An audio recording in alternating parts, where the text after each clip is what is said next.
Today I'm going to rebuild an HEI distributor for my 350 Olds, my Hurst Olds. This is an old shitty one I've had lying around. This is a good candidate to rebuild. It's out of a 79, I think, 403. It's good shape. Yeah. It's not too gummy. Doesn't have a million miles of playing it. It's okay. This is a HEI out of a 455 I had an old race car of mine. I basically just got this one to cheat which way the weights go, because I forgot because I'm missing them. Something I just noticed about this one is everybody complains that HEIs or smog distributors, they don't have a lot of advance in them, centrifugal advance. This one you can see when you hold the gear and you move it, it goes that far. Not a tremendous amount of movement if you put the rotor on it. Spin it over. See it would go, like say you're around the contact of the cylinder. It only goes that far. Maybe a half an inch. In engine degrees, that's probably 10 degrees, maybe 15. This one, conversely, seems to me to have more throw to it.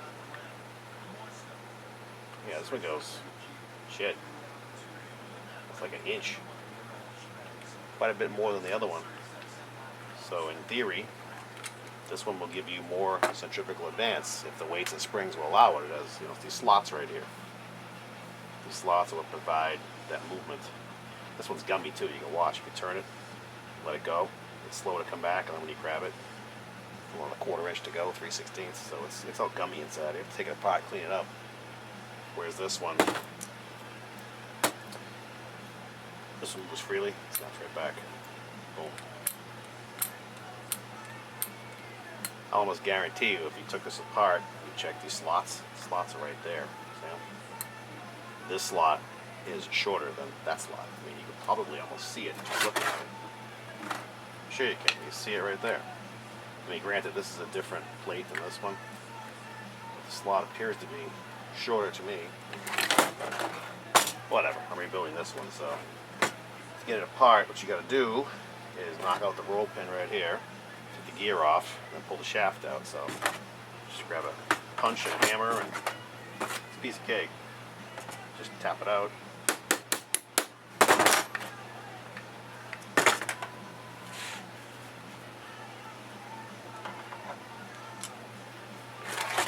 Pop this guy out. Gear pulls off. They go either way. It doesn't matter if you put it on the exact way it came off. As long as it goes back correctly. You can't put it like that, of course. It wouldn't even fit physically, but pull the gear off, just pull the shaft right out. Just pulls out. It's full of shit, hardened oil and crap. Oh yeah, it's gummy. Clean the shit out of this thing. Jeez. Jesus. Let's get some lube on this guy. Help me get it out. Alright, now that I've had it in the vise and worked it a little bit, let's try that again. Just pick the pin out, grab this guy, and just, hey, look at that, huh? I had to lube the shit out of it, because just oil gets in there, it gets hot, and it gets coked up and cakey and shitty, and it just, makes everything gunky. Alright, so, here's your shaft. I got my fucking hand, nice. Here's the shaft. There's some serrations in it for oil travel to get down to the bushings. These are your trigger wheel points for the pickup coil. Here's your pickup coil. This one had a broken wire, so I didn't really care if I broke the middle or whatever. It gives a shit. I gotta change that. This is a condenser. As far as I know, it's for radio suppression. Kills like noise, noise or whatever. Ignition noise rather. Can't speak today. So we'll take this thing apart, we'll clean it all up, and then we'll just reassemble it. That's all. It's pretty simple. But alright, let me take out this thing.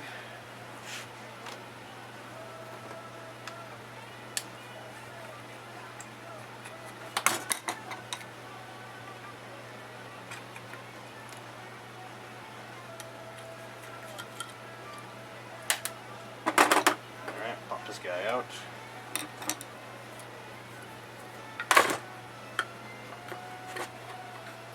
break anything.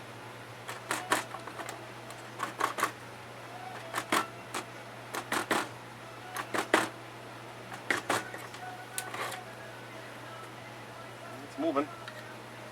Yeah, some of this plastic is brittle. That came out nice. Yeah, it's just old plastic. You don't want to break anything. Try getting this shit, 40 years later. If it's corroded, it looks good. I can take this apart, clean them up. I have to. Alright, that's out. Here's the pickup coil. This is held in by a snap ring. If you can see it or not, I'll try to clean it up, get it for a close up. Hang on a second.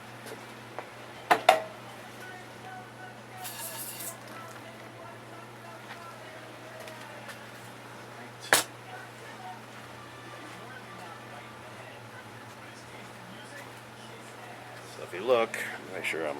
Oh yeah, nice and close. If you look in here, there's a snap ring that goes onto this stub part of the distributor body. And if you take the snap ring out, the pickup coil will pop out.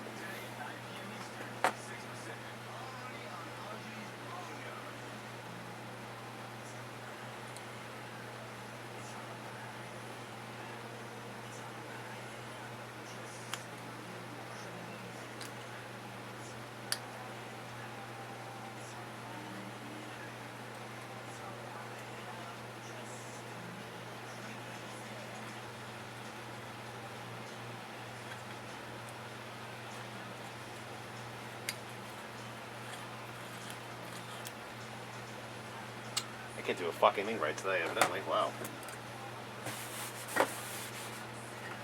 But, as in any car crafting thing, patience is a virtue. You get frustrated easily. This is not the field for you.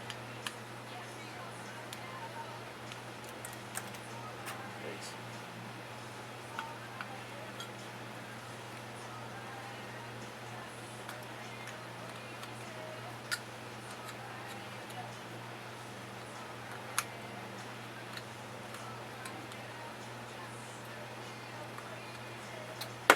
Well, let's do it the old-fashioned way with a pair of snap ring pliers.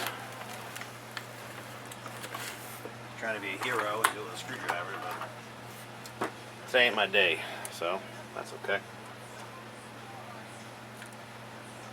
Find the gap between them. I can't see a friggin' thing today. Wowee.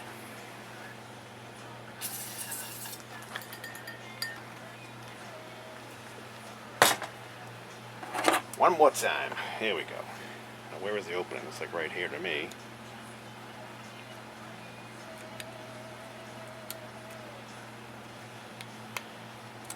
There we go. Look at that, huh? Eventually, a blind squirrel finds a nut, they say, right? So, here's a snap ring. This guy pops right off. Boom. I thought for sure it was going to be one of those cut to commercial deals again. Okay, so let me go clean this shit up, and then I will carry on. Alright, let's throw this thing together. Added the parts cleaner, wire brush time, cleaned it all up, everything came out nice. This fits beautiful now. Whee! I took this apart, this thing goes on here. Yeah, I know what I'm doing now. This goes on here. These go in the slots. There's the slots right there. So this is the amount of mechanical advance you have. Boom, boom, boom, boom. So to assemble this thing, you need to grease it up a little bit. Not a ton, just need enough to keep things lubed and spinning freely. You can use any kind of light grease you want. I just got some regular axle greases.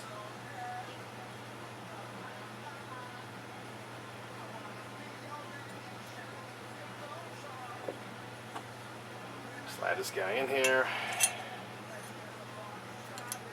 There you go. Boom. You can save him. That's it.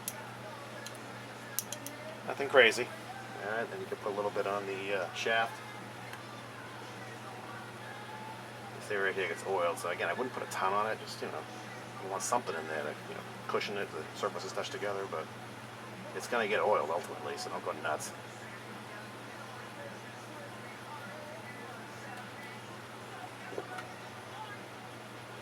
You can use white lithium grease. You just kind of spray lube, whatever you like.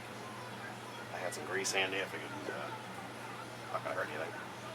Oh, before I got that far ahead of myself, put the pickup coil back in. This guy, I placed the old one. It just pops on. The orientation, this is where the vacuum advance will go, and it obviously goes in here. So the orientation is this way. And also the module goes here, and these wires go to the module, so you know it's going to go around here, so that's fine. You can stick it in about there. And then the snap ring, that didn't clean up. Quick clean. Now you can see it now that's out. It's really, really thin. It's like a thin little horseshoe. Yeah, it's very, very thin, very small. Make sure I'm seeing all this. Yeah, I don't know if you can see it well, but it's a thin little guy. And all you do is lay it in there and use a screwdriver. If you want to use snap ring pliers, go ahead. I'm trying to be a hero and do it with a screwdriver this time. Get one side caught, right?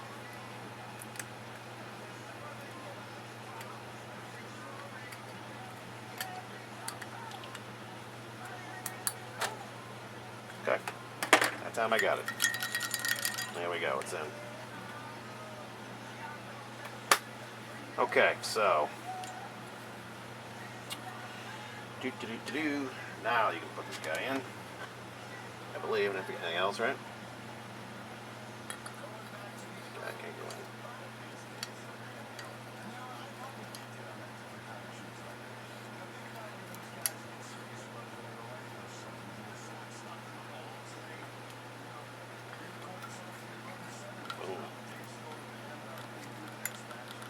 Nothing's hitting too. You don't want these things to hit. I mean, shit, that would be disastrous. I mean, it's a magnetic field, so it's going to be a little bit sticky. Plus, you got the plug here screwing in it. But you can loosen these screws if you have to move it a little bit. But you should seldom ever have to do that. So anyway, let's lock the gear back on so this guy stays together. One other thing, this one did not have a washer between the gear and the body. Dude, it did not have one. This one does, I believe. Yeah, this one does. This one also had a shitload of play without it. So you can take a distributor apart, steal the washer out of it, and stick it on here. I don't think I'm going to because, you know, this thing here, you can see the pads aren't worn out. You know, if this thing had so much play in it that was killing the pads, you'd see it. There'd be a groove one in it. This did not. So for the moment, I'm going to stick the roll pin back in. If I decide later to put a washer in, I can still do it. Vroom, vroom, vroom, vroom. That spins good. You know, it's probably, I'm going to guess, there's a shitload, 1/8 inch. There's a lot of play there. I mean, Oldsmobile spin counterclockwise. I go this way. Yeah, I go that way. And I believe the gear gets, go that way, so it's going that way. So it's probably going to push it up. So you'd think if it was, you know, bad, it would be eating the shit out of this thing, but it's not. So I can put a washer in later, whatever. I still might, who knows. Okay, so now what are we doing? The vacuum advance can go in. This thing has been robbed of parts through its life, so I don't have the screws for the vacuum advance. I don't have the ones for the module. Ooh, as luck would have it, these happen to fit. So I will stick a new module in there. I have two. I have a Delco and I have a Napa Eklund. I will probably stick in the Delco because I like Delco stuff, but nowadays they're probably all made in the same hut in China. So let's check it for fit, make sure it lines up. There's a couple of pins there, keep it from going too far. Oh, actually, they go in the holes. Look at that, huh? Wow, that's sexy. I can't say I've ever noticed that before, but got them, so I'll use them. Come on, dude, get in there.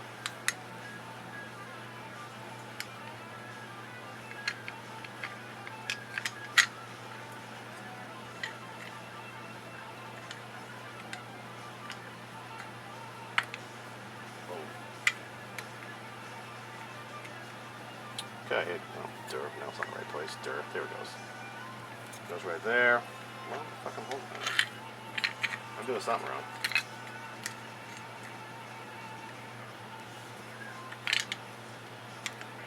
There we go.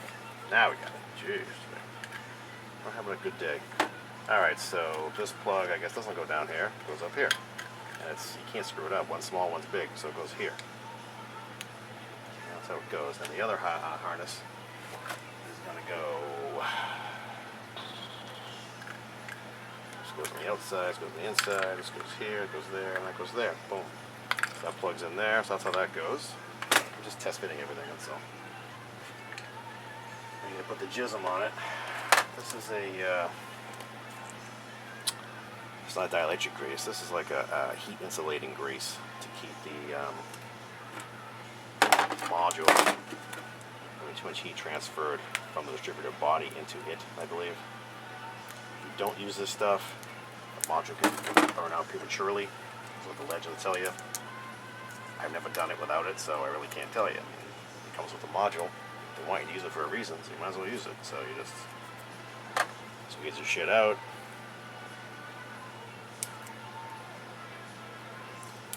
They don't give you a whole ton of it because they want you to spread it out. It's just a thin film. You know. I'm not painting a house with it.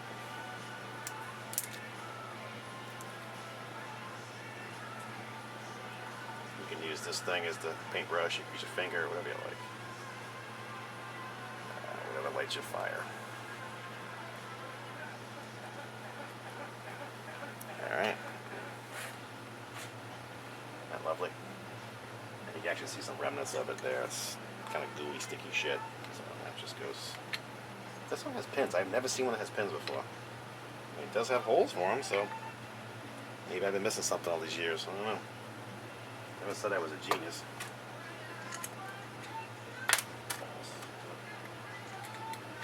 And the screws I thought I could use will not fit. Son of a bitch. So I gotta find screws, but alright, well. Guess I can plug this guy in, right? Sure I can. Alright, let me go to a commercial break, find some screws that fit, and then we'll pick this up in a minute. Okie doke. Through the wonders of time-lapse photography, I have the module installed with two shitty Phillips head screws. That's all I had in it's a 632 thread by that right length. I'll pick up some good ones at the hardware store tomorrow. I installed the vacuum advance. I did have one, hex head bolt, but I had to use a Phillips screw there. And I installed the condenser. One thing about Oldsmobiles in particular, I'm not sure about the rest of the GMs, but they're notorious for breaking off these two wires, or at least one of them. Every time the vacuum advance moves, the pickup coil moves with it. And these wires break off eventually. A lot of guys will run them way down here or under here, and they'll get caught and pinched and cut. So you'll have weird ignition problems. So what I always try to do is make a conscious effort to loop them up a little bit, keep away from anything metal. You can even put a little plastic clamp if you want here and grab them there if you want to. Whatever, something clever. Just a tip to keep an eye out for that when you build your own distributor. So everything is mounted, vacuum advance installed. It's an adjustable vacuum advance. It has the the hex octagon portion of the can. If you look inside, you see an Allen screw. I don't know if you're gonna be able to see it, but there's an Allen screw in there. And what you do is stick an Allen wrench down there, and you can adjust it to limit. I think it limits how far it travels, but it also adjusts how fast it can move. You can make it more spring tension, less spring tension. It's not a ton of adjustment, but there's enough to make a difference. So if you're having trouble tuning your car for low speed drivability, too much advance coming in too fast, not enough coming in too fast, that could help you. There used to be a metal piece you'd stick in here that could limit how much you'd actually get. I'm sure you can make something. I mean, I've had pieces, I've just made a piece of sheet metal to go from a screw, to there and stop it where I want it to stop. So there's all kinds of stuff you can do. It's just a little rod that moves, a little plunger. Okay, so getting into the advanced weights and springs. I had a bunch of old advanced curve kits lying around, so I stole some parts out of those. Here's the stock piece that goes right here. And I don't know if I have any stock weights, and if you look at this one, this actually has one stock weight and one aftermarket weight. The difference with the stock and aftermarket is the stock weights are bigger, they're actually longer, and they're heavier. If you weigh them, you can see they were much heavier, and these are a lot lighter and smaller. What I'm doing today is using the Mr. Gasket Advanced Curve Kit. So you take out the stock centerpiece, because the weights don't quite fit with it, so they give you a different one. The shape is slightly different, a little narrower. so the weights can tuck in better. You know, if you overlay it, you'll see it's not a whole lot different, but you know, for whatever reason, they felt the need to give it to you. So I'd use the Mr. Gascoigne or whoever's kit you got. And all you do is pop this guy on here. It slides on, and these weights are, you know, universal for GMs. So they give you little bushings in them because some of them are too loose, and as it worked out, this one would have been too loose. So again, looking at my G distributor, make sure I get the advanced weights configured correctly. This hole is that hole, right? The advance will go up there. Son of a bitch. I got the dropsies today. So this weight goes this way, and this one goes this way. Unless I've had this thing wrong for 25 years, I don't think so. So that's the configuration it goes in. Now this one, the bushing just fell out, so I'm just going to stick it back in. And that's how they go. What you'll want to do is put a little bit of lube on here so they can spin, you know, easily, nicely and easily. So I will do just that. I mean, the bushing doesn't have to move. The bushing can stay fixed. As long as this weight can move easily, and you can see it does. This one, same thing. So the only thing that you should do is put a little bit of lube on these pads. You know, these plastic pads are to cushion the weight and let it swing easily. You don't need a lot. I mean, you don't want this stuff's flying around here. You don't want a ton of grease. I would actually take some of that off.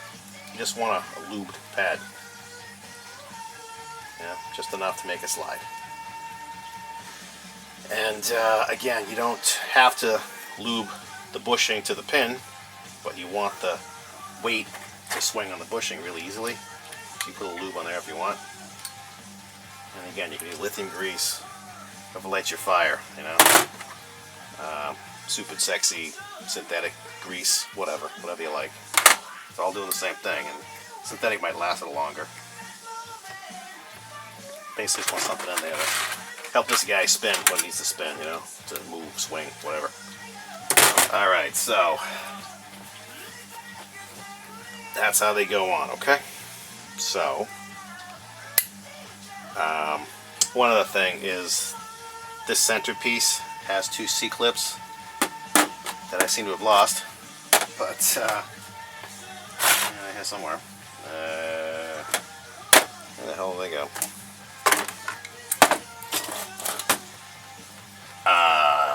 Well, I'm not going to spend the whole afternoon looking for them, but they will turn up. I'm sure they're right in front of me. I just can't see them. It would be a bad idea to put them back on if you have them. They're little teeny tiny E-clips. And they're really easy to lose, as you can see. What the hell, man?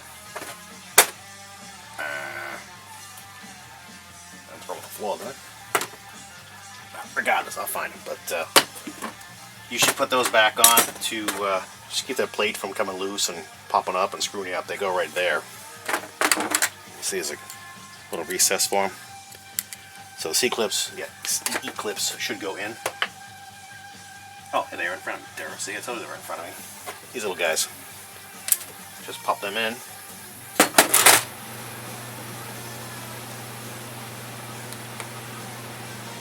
There's one. And there's two. This is like remedial distributor building today. My God, I can't find anything. I can drop everything. Wow. Not one of my better videos, but I apologize. Some days the mojo just ain't there. Okay, so everything moves now. Let's put some springs in this guy. This is a heavy stock spring. If you look at it, you can see the wire is heavy and also it's hard to pull. This is an aftermarket one. You see it's a lot lighter wire, and look, that pulls really easy. This is a stock one. A lot of people will put on a stock one and a light one. You can put two light ones. It all depends on the advanced curve you're looking for. What you want is these weights to come out quickly. You know, like if you hold the shaft, these come out and they actually turn the rotor. The rotor can actually move independent of just spinning on the shaft. So you're actually advancing it. So say you have timing set at 10 initial. If that's all you had in it, no centrifugal advance, no vacuum advance, it would run okay, but when you get on it, it would become doggy because it could take more advance, especially at low speed, first gear into second gear. It could take a lot more. So you want the centrifugal weights to swing out and give you, more advance, artificial advance, if you want to call it that. So they'll swing out and they'll give you 10 degrees, 12 degrees, whatever you want. I mean, you can usually take, 25 degrees or so at low speed. So they tell you to, for a high performance car, to put in more advance quickly. So instead of having 10 degrees at idle, and then at 2,500 RPM, you still have 10 degrees with no mechanical advance. Now you can put 10 more in here, and you'll have 20 degrees at 2,500. It won't do it at idle, but as soon as you give it gas, the weights throw out, and the advance curve begins.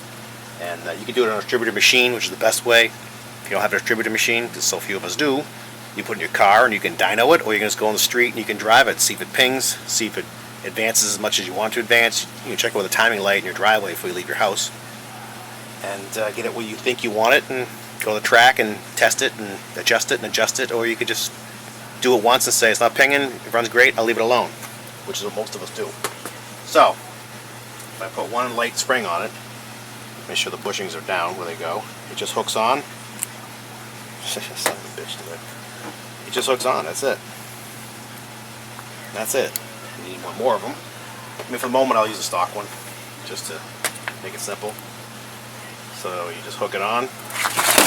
What the fuck today? Wow, today I told you, I suck today. It's a good day not to juggle knives. You just pull it on. There you go. So that's a stock one and a light one. I'll probably put two light ones in. Some of the kits come with a little piece of paper that describes to you what kind of curve a particular set of weights and springs will provide. There, right here, here you go.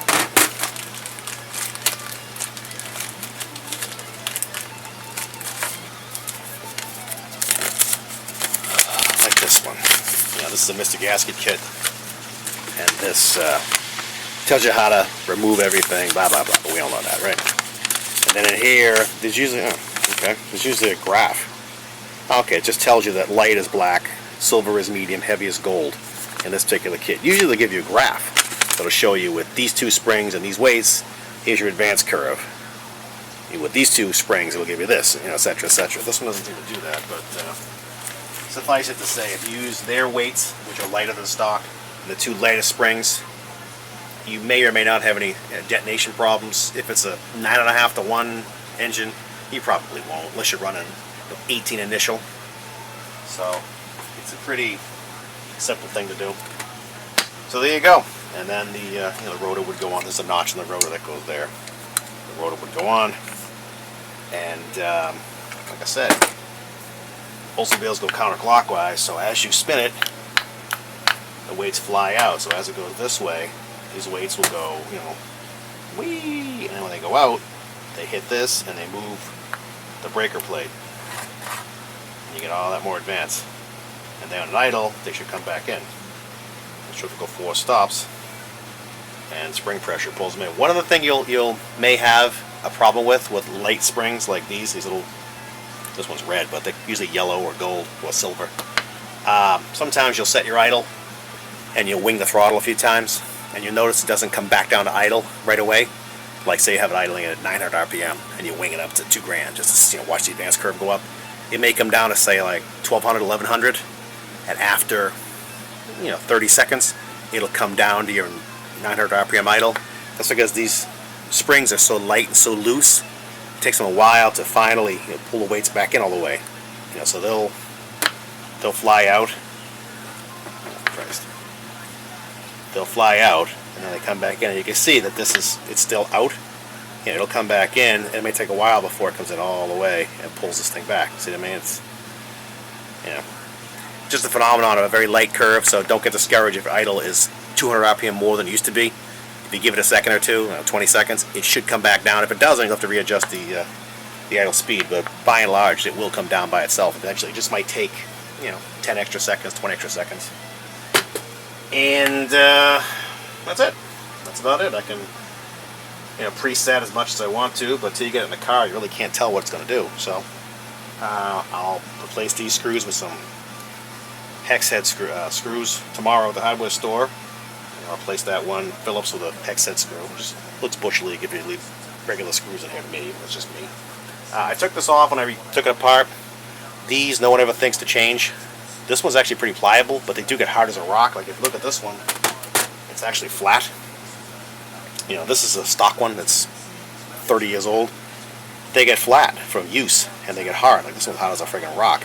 So you might have a little oil leak from there. You know, oil will seep through. So you could change that to a regular O-ring. I do have a bag of Oldsmobile O-rings. I don't know where I even got them. They've been sitting in my parts bin for a long time, but they're probably just a regular O-ring. I mean, this one was, and I can't recall replacing this myself because I don't think I've used this distributor. So that's about it. Hopefully this helped you somewhat. Hopefully it didn't confuse you. Hopefully you won't leave me any comments and tell me I suck and I'm a hack unless you stop touching shit. And in case you do want to leave me some hate comments to say I didn't check the bushing to shaft fit, I did. I just didn't do it when the camera was on. It's tight. I'm surprised how tight it actually is. There is like zero play in this thing. Tight as a drum. It spins nice and easy. Hopefully it'll give me years and years of reliable performance. That's about it. Thanks for watching. One other thing to add. I just checked it with a vacuum pump. If you screw the vacuum advance canister screw all the way in, it takes about 5 or 6 inches of vacuum to get full vacuum advance. If you screw the screw all the way out, you need like 12 inches of vacuum to get full vacuum advance. So all you do is stick this, I think it's an 1/8 inch Allen wrench in the can, you know, nipple, and you know, like that's all the way in. Just back it out, you know. It takes about 12.5 turns. Right there, it's locked up. That's it. So that is the, as weird as it sounds, when you put it all the way in, that means less. It takes less vacuum, less inches of vacuum to pull the advance in fast. When you screw it out, it must increase spring tension, so it takes more vacuum to reach full vacuum advance. Like if you watch this, that's how I tested it anyway. If you watch the rod, you watch the gauge, at about 5 inches, you'll see the rod will be all the way in. See it moving? It takes like 6 inches and that's it. I mean, you can put a little more in it, but certainly by 7 inches, that's it. You have full vacuum advance. And when I screwed it all the way out, it took like 12 inches. So there's a noticeable difference. And you can put it between the two if you want. I mean, whatever you want. It's not a whole lot of adjustment, but if you need it, it's available. So that's that.